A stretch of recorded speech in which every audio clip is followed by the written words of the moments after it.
फिर हमने क्या क्या अभी तक पढ़ लिया है, motion of charge particle magnetic field and magnetic effect of current. और बेसिकली मैग्नेट हमारी यूनिट चल रही थी, है ना। हम लोग मैग्नेटिज्म के बारे में पढ़ रहे थे, मैग्नेटिक फील्ड के बारे में। जो हमारा लास्ट इसमें चैप्टर है वो है मैग्नेटिज्म। और यहाँ पे हम लोग क्या क्या पढ़ने वाले देखिए, तो बार मैग्नेट के बारे में। अर्थ की अपनी मैग्नेटिक फील्ड होती है, आपको पता है। केमिस्ट्री में थोड़ा सा आपने फेरो पैराडाया के बारे में पढ़ा है, वो सब हम लोग डिस्कस करेंगे, ठीक है। ये बहुत ही इजी यूनिट है, मैं आपको बता दूं। और इससे एक क्वेश्चन बनता है जेईई में, डेफिनेटली मिलेगा, डेफिनेटली। और नीट में भी क्वेश्चन मिलता है इस चैप्टर से, मैग्नेटिज्म से, ठीक है। तो सबसे पहले हम लोग डिस्कस करेंगे किसके बारे में, बार मैग्नेट के बारे में, फिर अर्थ की फील्ड के बारे में, ठीक है। सबसे पहले आप ये बताइए, what is cause of magnetic field? What is cause of magnetic field? Magnetic field का कॉज क्या होता है?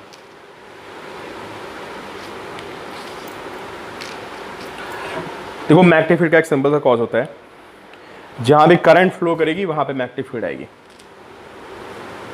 जहां भी करंट फ्लो करेगी वहां पे क्या होती है, अपनी मैग्नेटिक फील्ड होती है। हमने बार्ट-सावर्ट लॉ पढ़ा हुआ है, उसके according current is cause behind magnetic field, ठीक है। तो हम सबसे छोटे एंटिटी की बात करते हैं, एटम की बात करते हैं। एटम में क्या होता है? अगर हम एटम की बात करें तो एटम में न्यूक्लियस होता है, और न्यूक्लियस के चारों तरफ इलेक्ट्रॉन्स घूम रहे होते हैं, है ना। तो इलेक्ट्रॉन्स के घूमने से क्या होगा, वो करंट कैरिंग लूप के इक्विवेलेंट हो जाएगा। और हर एटम की अपनी क्या होती है, फील्ड होती है, ठीक है। तो मैं आपको ये बताना चाह रहा हूँ कि इलेक्ट्रॉन्स के घूमने से एक मैग्नेटिक फील्ड आती है। और तीन तरह के आपके वो होते हैं सब्सटेंस, अगर उसको मैग्नेटिक बिहेवियर पर डिस्क्राइब करें तो फेरो, पैरा एंड डाया। उसके बाद हम थोड़ा बाद में करेंगे। अभी मेरा सिर्फ कंसर्न ये था कि अगर इलेक्ट्रॉन घूम रहा है तो इलेक्ट्रॉन के घूमने से मैग्नेटिक फील्ड आती है, ठीक है। तो हर एटम की अपनी क्या होती है, मैग्नेटिक फील्ड होती है। अब बार मैग्नेट को समझते हैं कि बार मैग्नेट में क्या होता है, ठीक है। तो बार मैग्नेट हो गया आपका, ये बार मैग्नेट आपने देखा होगा, रॉड आपको लैब में मिलती होगी रेड कलर की। इसमें नॉर्थ पोल होता है, एक साउथ पोल होता है। और शायद आपने 10th क्लास में इसका आपने मैग्नेटिक फील्ड लाइंस भी इसमें बनाई होंगी, जब आपका प्रैक्टिकल होता होगा। तो ऐसे फील्ड लाइंस निकलती हैं आप, है ना, और ऐसे ऐसे इसकी फील्ड लाइंस होती हैं, नॉर्थ पोल से निकलती हैं। और साउथ पे क्या करती हैं, inside they are from south to north. देखिए जेईई का क्वेश्चन बन गया एक, ये जेईई का क्वेश्चन है। एक बार जेईई में क्वेश्चन आया था कि इनसाइड फील्ड कैसी होती हैं, तो एक ऑप्शन में नहीं थी और एक में आपकी उल्टी बनी थी, नॉर्थ टू साउथ। तो outside they are from north to south, इसको नोट करिएगा कि outside they are from north to south and inside they are from south to north. ऐसे फील्ड लाइंस होती हैं, ठीक है।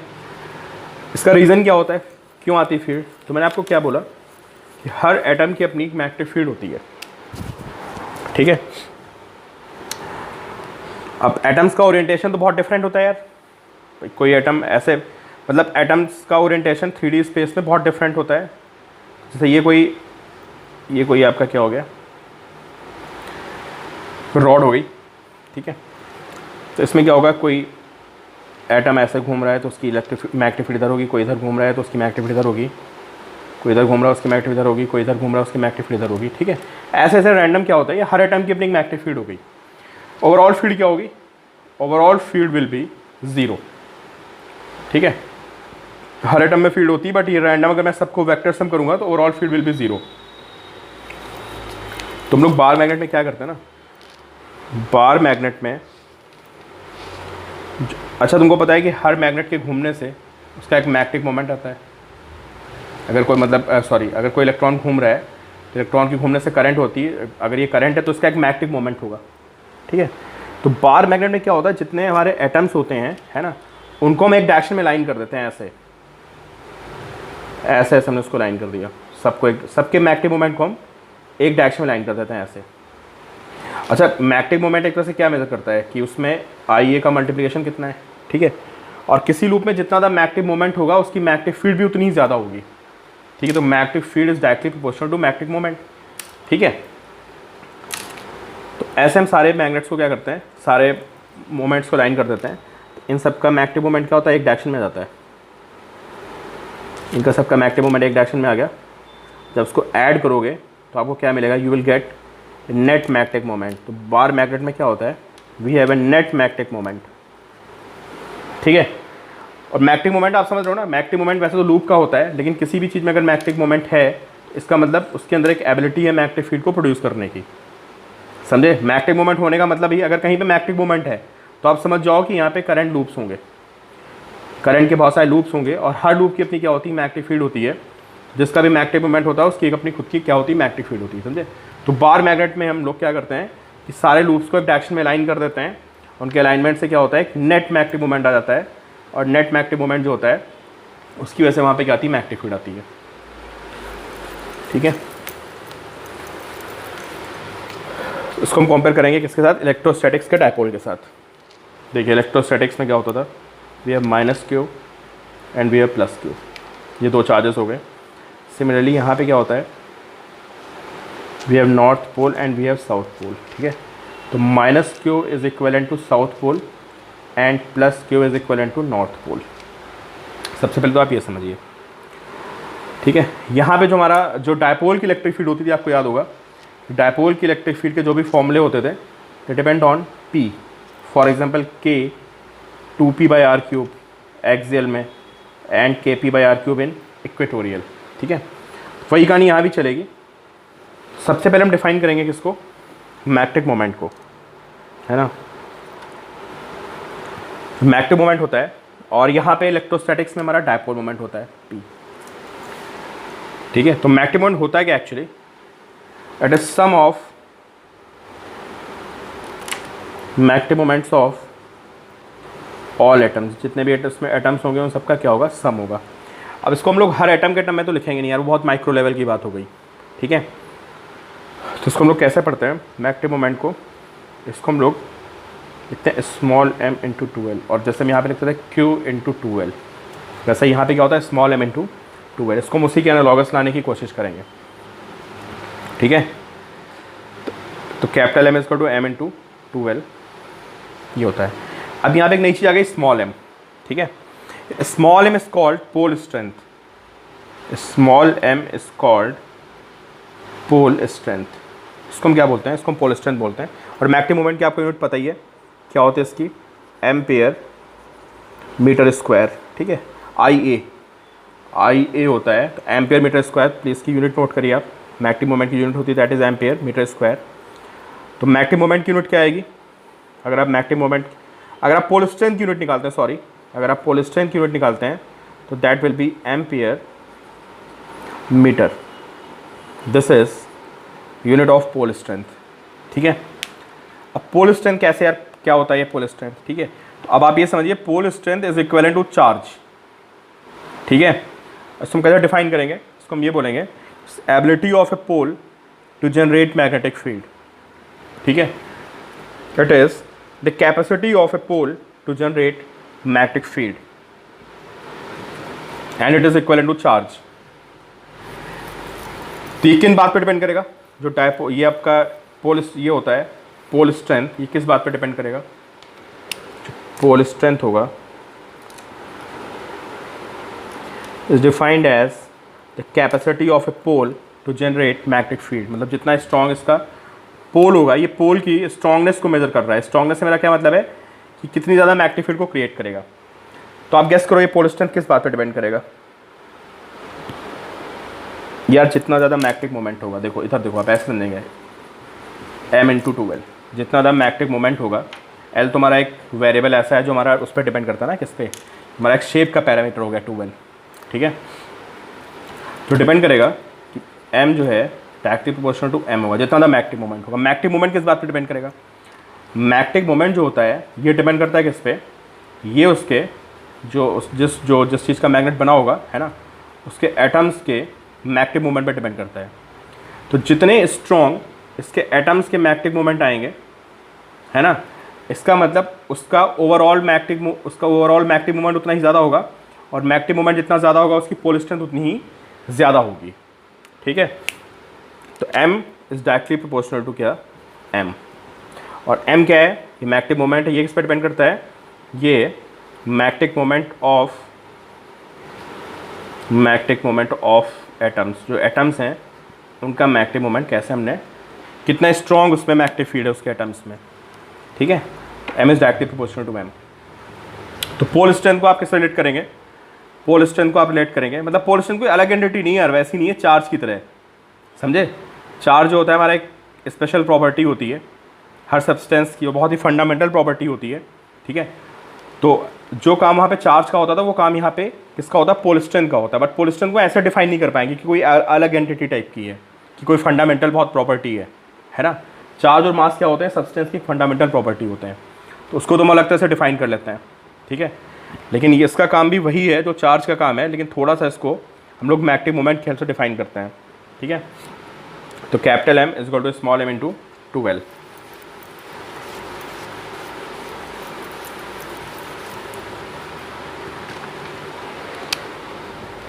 पोल स्ट्रेंथ हो गई हमारी, और ये हो गया हमारा मैग्नेटिक मोमेंट। ठीक है, अब देखिए आपके पास बार मैग्नेट है ना, north pole and south pole, इसको हम प्लस की तरह मान सकते हैं, इसको हम माइनस की तरह मान सकते हैं। ठीक है, इसका मैग्नेटिक मोमेंट कितना आएगा, स्मॉल m इंटू 12। ठीक है, तो जो हमारा पोल स्ट्रेंथ होता है, ठीक है, ये चार्ज के इक्विवेलेंट है। तो क्या होता है इसमें जो जैसे उसमें हमारी क्या होती थी, वहाँ पे इलेक्ट्रिक फील्ड होती थी ना, वैसे यहाँ पे एक पोल की अपनी मैग्नेटिक फील्ड भी होती है। जो एक पोल होता है उसकी अपनी खुद की क्या होती है, मैग्नेटिक फील्ड भी होती है ना। और मैग्नेटिक फील्ड को एक तरह से हम ये भी डिफाइन कर सकते हैं, जैसे हम लोग वहाँ पे इलेक्ट्रिक फील्ड को डिफाइन करते हैं ना, electric field is equal to क्या, F/Q। ठीक है, वैसे हम यहाँ पे क्या डिफाइन कर सकते हैं, यहाँ पे मैग्नेटिक फील्ड को डिफाइन कर सकते हैं कि क्या, F/m स्मॉल m। ठीक है, फोर्स पर यूनिट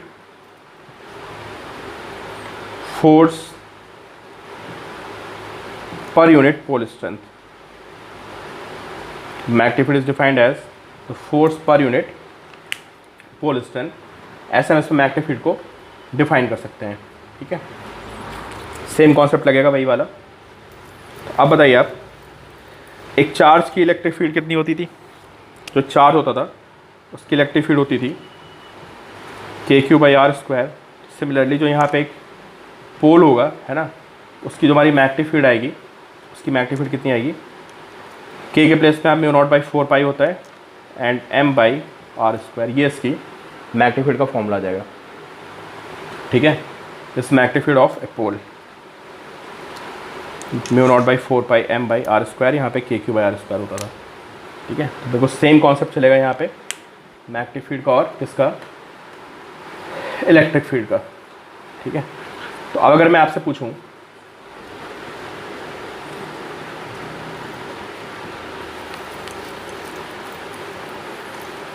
एक बार मैग्नेट है, ठीक है, और ये बार मैग्नेट की मैं आपसे पूछूं कि इसकी मैग्नेटिक फील्ड कितनी होगी, दिस इज स्मॉल m। ठीक है, इसको हम प्लस m और माइनस m भी समझ सकते हैं। ठीक है, ये हमारा क्या हो गया, इसमें नॉर्थ पोल हो गया, this is north pole and this is south. ठीक है, और आपसे बोला जाए कि इसकी आपको क्या निकालनी है, फील्ड निकालनी है। फील्ड की डायरेक्शन क्या होगी, तो क्या करेंगे आप, एक्सिस एक पॉइंट लेंगे। ठीक है, फ्रॉम सेंटर। ठीक है, all distance are measured from centre of the bar magnet. तो यहाँ पे आप r डिस्टेंस पे इलेक्ट्रिक फील्ड मैग्नेटिक फील्ड लिखेंगे पहले किसकी, due to plus m pole, and this will be कितनी आएगी, μ0/4π m/, इसको मैं लिख सकता हूँ L, और इसको मैं लिख देता हूँ, इसको मैं लिखता हूँ R। This distance is R, यहाँ डिस्टेंस कितनी आएगी, this will B R - L। ठीक है, और ये जो हमारा साउथ पोल होता है, द नॉर्थ पोल, जैसे equivalent to a positive charge. Field lines कहाँ पे होंगी, अवे, जैसे नॉर्थ पोल से अवे होती है वैसे इस तरीके क्या होती है, अवे होती है field. Due to minus m pole, -m pole का मतलब जो यहाँ पे रखा हुआ है साउथ पे, इसकी फील्ड इसकी तरफ होगी, and this will be μ0/4 1/r+l का होल स्क्वायर। ठीक है, इसको हम माइनस करेंगे दोनों को, तो नेट फील्ड आएगी, और नेट फील्ड की वैल्यू कितनी आएगी, μ0/4 1/d-l² 1 + d+l²। इसको सॉल्व करोगे तो आपको पता चलेगा दिस इज़ μ0/4, स्मॉल m भी है यहाँ पे। ठीक है, और ये वैल्यू आपकी आ जाएगी। प्रॉपर जब सॉल्व करेंगे, आपको मैंने इलेक्ट्रोस्टैटिक्स में डेरिवेशन बता रखी है, बहुत लंबे नहीं खींचते हैं इसको जब प्रॉपर सॉल्व करेंगे तो you will find μ0/4 2m/r³, sorry this is not d, this is r+l and this is r-l, तो दिस विल बी μ0/4 2m/r³। वही फॉर्मूला आना है एग्जैक्टली जो हमारे इलेक्ट्रोस्टैटिक्स में डायपोल का फॉर्मूला आया था। ठीक है, और अगर हम लोग यहाँ पे निकालेंगे किस पे,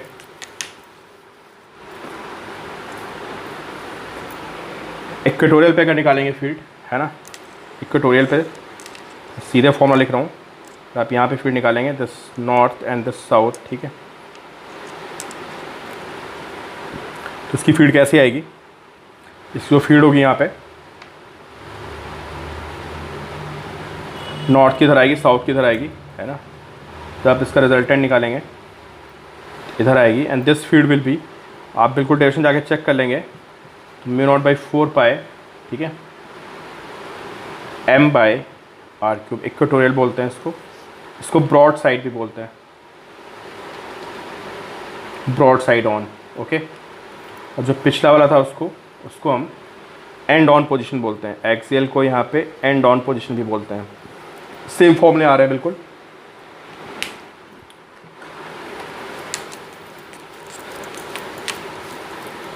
अगर टॉर्क के फॉर्मूले की बात करें, एट एनी पॉइंट, अगर हम फील्ड एट एनी पॉइंट निकालेंगे, है ना, eight any point, this is north, this is south, theta angle मैंने एक पॉइंट ले लिया, है ना, तो यहाँ पे जो फील्ड आएगी वो भी बिल्कुल सिमिलर निकलेगी, दैट विल बी μ0/4, तो लिखना है एट एनी पॉइंट। ठीक है, at any point, field at any point, this will be μ0/4 m/r³ and √3 cos² theta +1, this is magnetic field.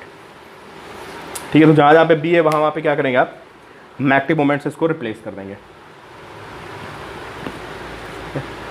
और इसकी डेरिवेशंस नहीं आती, मैं आपको बता दूँ, इसकी डेरिवेशंस स्कूल में नहीं आती हैं। ठीक है, तो इसके डायरेक्टली हम लोग फॉर्मूले देख लेंगे। पोटेंशियल जी का फॉर्मूला देख लेते हैं, वहाँ पे होता था -p cos थीटा, ये होता था -p.e। सिमिलरली यहाँ पे फॉर्मूला होता है -mb cos थीटा और -m.b। वहाँ पे टॉर्क होता था हमारा p sin theta in vector form p cross e, तो यहाँ भी टॉर्क सेम होता है mb sin थीटा। ये लोग डराइव भी कर चुके हैं पिछले उसमें, है ना, NIAB sin थीटा होता था ना, NIAB sin थीटा, और NIA को हम मैग्नेटिक मोमेंट बोलते थे पोल, उसके लिए किसके लिए, फॉर ए लूप, है ना। तो जो कॉन्सेप्ट लूप का होता है वही हमारा इसका भी होता है। तो यहाँ पे हम इसको लिख सकते हैं torque is equal to m cross p। ठीक है, ये कुछ सारे फॉर्मूले हमारे वही आ गए।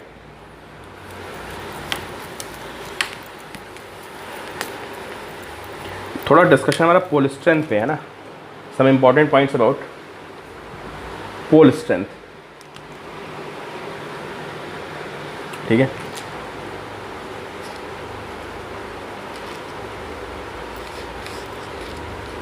ठीक है, पोल स्ट्रेंथ मैंने आपको बताया किस पे डिपेंड करता है, ये डिपेंड करता है ना, मैटर पे, कि वो मैटर किस तरह का है ना, उसके एटम्स में मैग्नेटिक मोमेंट कितना है।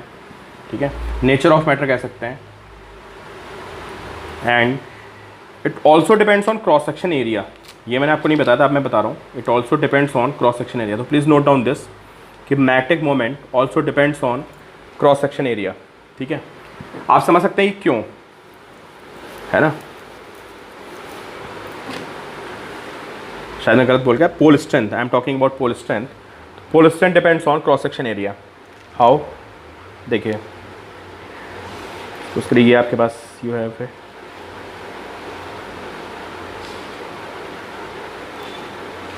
Bar magnet. ठीक है, अब आप समझिए कि इसकी मैग्नेटिक फील्ड का कॉज क्या होता है। अभी मैंने आपको बोला कि मैग्नेटिक फील्ड का कॉज क्या होता है कि यहाँ पे बहुत सारे क्या हैं, टाइनी टाइनी लूप्स हैं, छोटे छोटे। ठीक है, ऐसे सोचिए आप बहुत सारे इसमें लूप्स रखे हैं, ऐसे एक लूप होगा, फिर एक लूप ऐसे होगा, ऐसे ऐसे बहुत सारे लूप्स हैं, जस्ट इमेजिन। ठीक है, और ये ऐसे ऐसे यहाँ से लेके यहाँ तक ऐसे ऐसे पूरे उसमें पूरी बॉडी में क्या है, बहुत सारे लूप्स हैं। ठीक है, अगर मैं इसको यहाँ से ऐसे कट मार दूँ, बीच से हाफ हाफ कर दूँ, ठीक है, इसको मैं कट मार के ऐसे कर देता हूँ। ठीक है, ये चीज़ मैंने हाफ़ कर दिया, एरिया हाफ़ कर दिया। तो अब क्या होगा बताइए, जब एरिया हाफ़ करेंगे तो आप देखिए ये लूप्स आधे बचेंगे, जितने लूप्स थे यहाँ पे उसके हाफ लूप हो जाएंगे। तो हाफ लूप होंगे तो उसका मतलब क्या होगा कि मैग्नेटिक मोमेंट भी हाफ हो जाएगा। ठीक है, तो एरिया हाफ करने से क्या हुआ, मैग्नेटिक मोमेंट भी हाफ हो गया, पूरे सिस्टम का मैग्नेटिक मोमेंट हाफ हो गया। अगर मैग्नेटिक मोमेंट हाफ होगा तो आपको पता है कि मैग्नेटिक मोमेंट क्या होता है, स्मॉल m × 2l। ठीक है, तो अगर मैग्नेटिक मोमेंट को हाफ करोगे तो m की वैल्यू भी हाफ हो जाएगी। ठीक है, तो एरिया को हाफ करने पे समझ गया ना, हाफ आपके तो लूप्स हट गए यहाँ से। इन लूप्स का तो कंट्रीब्यूशन होता है मैग्नेटिक फील्ड को क्रिएट करने में। तो हमने क्रॉस सेक्शन एरिया को हाफ कर दिया,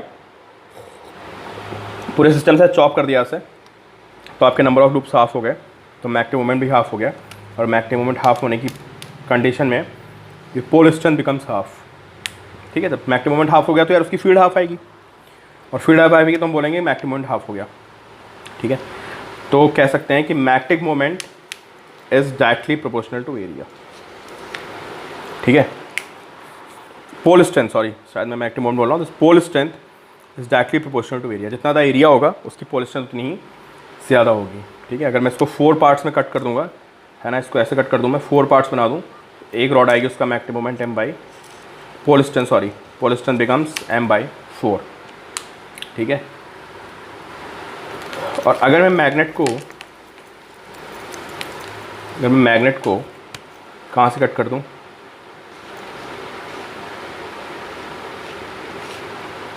ये मैग्नेट है। ठीक है, और मैंने इसको ऐसे मैंने बीच से कट कर दिया। ठीक है, ऐसे कट कर दिया मैंने मैग्नेट को बीच से। ठीक है, इस केस में क्या होगा बताइए, ये 2 पार्ट ऐसे हो गए। ठीक है, क्या फ़र्क पड़ेगा पोल स्ट्रेंथ पे बताओ आप, या क्रॉस सेक्शन एरिया ये तो सेम रहा ना। अगर ये क्रॉस सेक्शन एरिया सेम रहेगा तो ये m हो जाएगा। ठीक है, और मैग्नेट में क्या होता है कि दोनों पोल एक साथ होते हैं। आप इसको नॉर्थ है, ये साउथ है, कट मारोगे ना तो ये साउथ बन जाएगा, ये नॉर्थ था, ये साउथ बनेगा, ये नॉर्थ बन जाएगा, ये साउथ बन जाएगा। ठीक है, तो इन दिस केस अगर आप ऐसे कट करते हो तो पोल स्ट्रेंथ रिमेन्स सेम। अगर आपके एग्जाम पूछा था वाई, तो आपको सिर्फ ये लिखना है कि because cross section area is same. ठीक है, तो मैग्नेट को ऐसे कट करने पे पोल स्ट्रेंथ चेंज नहीं होगी, क्योंकि आपके जो नंबर ऑफ लूप्स हैं, है ना, वो आपके सेम रहे। इन लूप्स की वजह से मैग्नेटिक फील्ड आती है, दे आर सेम। ठीक है, तो 2 बातें हो गई यार, कि अगर मैं बार मैग्नेट को ऐसे कट करता हूँ और बार मैग्नेट को मैं ऐसे कट करता हूँ, तो दोनों में क्या फ़र्क पड़ेगा। ऐसे कट करने पे जो पोल स्ट्रेंथ होगी वो आपकी हाफ हो जाएगी। ठीक है, and what about magnetic moment, जो आपका मैग्नेटिक मोमेंट होगा, मैग्नेटिक मोमेंट भी हाफ हो जाएगा। वाई हाफ, क्योंकि मैग्नेटिक मोमेंट होता है m × 2l। लेंथ तो आपकी सेम रही। ठीक है, this length is 2l and m half होने से मैग्नेटिक मोमेंट भी हाफ हो जाएगा। ठीक है, और सेकंड केस की बात करते हैं। सेकंड केस में क्या होगा, ऐसे कट करेंगे तो pole strength remain same because cross section area is same. And what about pole strength, pole strength is small m × 2l। ठीक है, तो अगर आपकी पोल स्ट्रेंथ सेम रहेगी यहाँ पे, तो आपका मैग्नेटिक और आपकी लेंथ हाफ होगी ना। इन दिस केस जो लेंथ होगी वो हाफ हो जाएगी। देखिए, दिस लेंथ बिकम्स हाफ, तो m डैश इज m/2। ठीक है, तो यहाँ पे क्या हुआ, आपका मैग्नेटिक मोमेंट हाफ हो गया और पोल स्ट्रेंथ आपकी सेम रही। कोई बच्चा मुझसे डाउट पूछ रहा था, किसी टेस्ट सीरीज़ में आया हुआ था, चलिए मैं याद आ गया, मुझे आपको बताता हूँ कि ऐसा था कि एक ये पोल है, डाईपोल है, वो है मैग्नेट है, ठीक है, और इसको मैंने अलोंग द एक्सिस ये इस पोर्शन को कट करके निकाल दिया, ऐसे सिलेंड्रिकल पोर्शन रिमूव्ड, ऐसे कट करके निकाल दिया, है ना। तो what will be change on its pole strength, remain same, increases decreases. बहुत सीधी सी बात है यार, इतने पोर्शन को आप कट करके निकालोगे ऐसे तो क्या होगा, इसके अंदर हमें लूप्स गायब हो जाएंगे, तो इफेक्टिवली ये बचेगा ऐसे, है ना, effectively will be like this, ये पूरा अंदर खोखला हो जाएगा। तो ये आपका क्या होगा, पोल स्ट्रेंथ डिक्रीजेस, क्योंकि यहाँ के लूप्स गायब हो गए, ठीक है। तो पोल स्ट्रेंथ क्या करेगी, डिक्रीज कर जाएगी।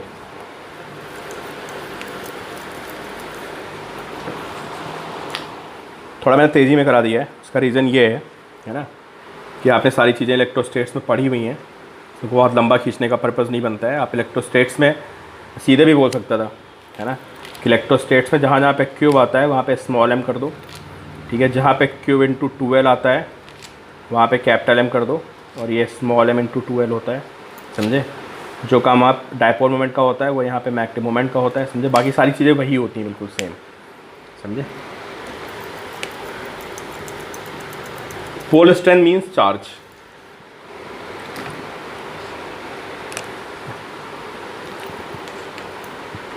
और इसमें एक कॉन्सेप्ट बनता है time period of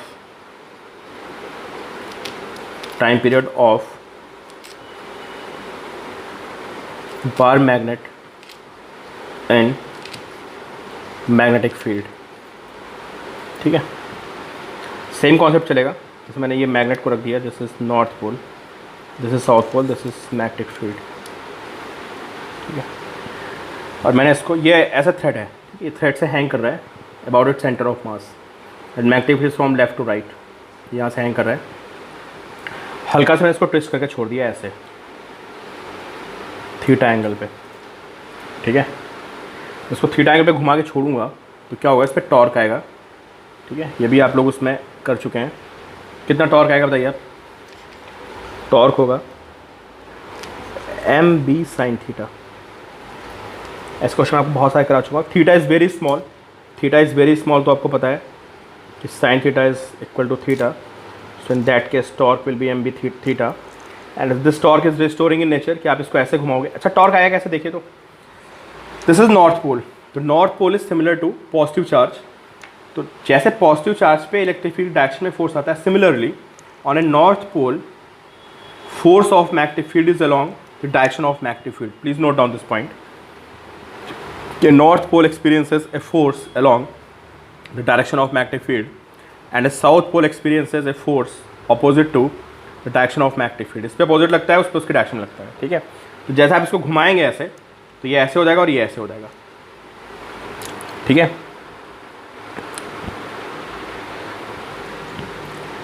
torque is mb theta and this is I alpha, इसको माइनस लगा देंगे, minus mb theta, alpha is minus mb by I theta.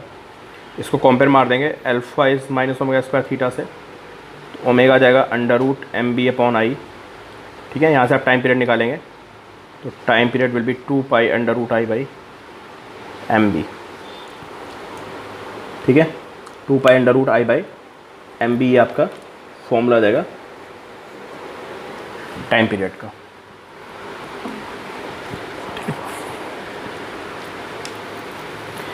अब यहाँ भी वही बातें होती हैं, दो तरह के इक्विलिब्रियम होते हैं ना, स्टेबल एंड अनस्टेबल। मैं आपको लूप में बता चुका हूँ, मैं आपसे इक्विलिब्रियम के बारे में लूप में बात कर चुका हूँ, है ना, कि एक लूप का दो इक्विलिब्रियम होते हैं। वीडियो देखना पुरानी, ठीक है, स्टेबल एंड अनस्टेबल। स्टेबल में थीटा 0 होता है, अनस्टेबल में थीटा 180 होता है। थीटा किसके बीच का एंगल होता है, in torque is equal to mb sin theta. Theta is the angle between magnetic moment and magnetic field. ये मैग्नेटिक मोमेंट और मैग्नेटिक फील्ड के बीच का एंगल होता है, ठीक है। थीटा 0 होता तो स्टेबल होता है, और थीटा 180 होता तो it will be unstable. Same concept यहाँ पे होगा कि अगर आपके पास एक बार मैग्नेट है, this is north pole and this is south pole, अच्छा, मैग्नेटिक मोमेंट की डायरेक्शन क्या होती है इलेक्ट्रोस्टैटिक्स में? -q से +q होता है। तो यहाँ पे भी south pole is equal to -q and north pole is equal to +q। तो direction of magnetic moment is from south to north. Direction of magnetic moment is from south to north. Please इस point को note कर लेना आप, है ना, मैंने आपको शुरू में नहीं बताया कि magnetic direction of magnetic moment is from south to north. ठीक है, तो अगर मैं इसको ऐसे रखूँगा बार मैग्नेट को, तो ये इसका मैग्नेटिक मोमेंट हो गया और ऐसे ही फील्ड लाइंस हैं। ठीक है, तो जैसे मैं इसको घुमाऊंगा हल्का सा, नॉर्थ पोल यहाँ पे जाएगा, साउथ यहाँ पे आएगा, तो नॉर्थ पे इधर फोर्स आएगा, साउथ पे इधर आएगा, और दोनों मिलकर इसको टॉर्क दे देंगे, तो ये वापस आके अपना क्या करने लगेगा, SHM करने लगेगा। ठीक है, तो इसको बोलते हैं stable equilibrium. And what happens if this magnet is opposite, if I put like this north and this south, and this is direction of magnetic field, and if I turn it by angle theta, you can see on this north pole force is along this direction, on this south pole force is along this direction। अरे भाई magnetic field ये है ना, magnetic field आपकी north पे field की direction में आता है, साउथ पे अपोजिट। तो देखिए आपने घुमाया भी इसको इधर, उस पर टॉर्क भी ऐसे आ गया, तो ये पूरा घूम जाएगा। तो this will be unstable equilibrium. तो स्क्वायरिंग डाल के लिखना आप stable and unstable equilibrium of bar magnet, and this concept is similar to the concept of dipole as well as similar to the concept of current carrying loop। ठीक है, तो इसका time rate का formula निकाल दिया हमने 2π√I/mb। ठीक है,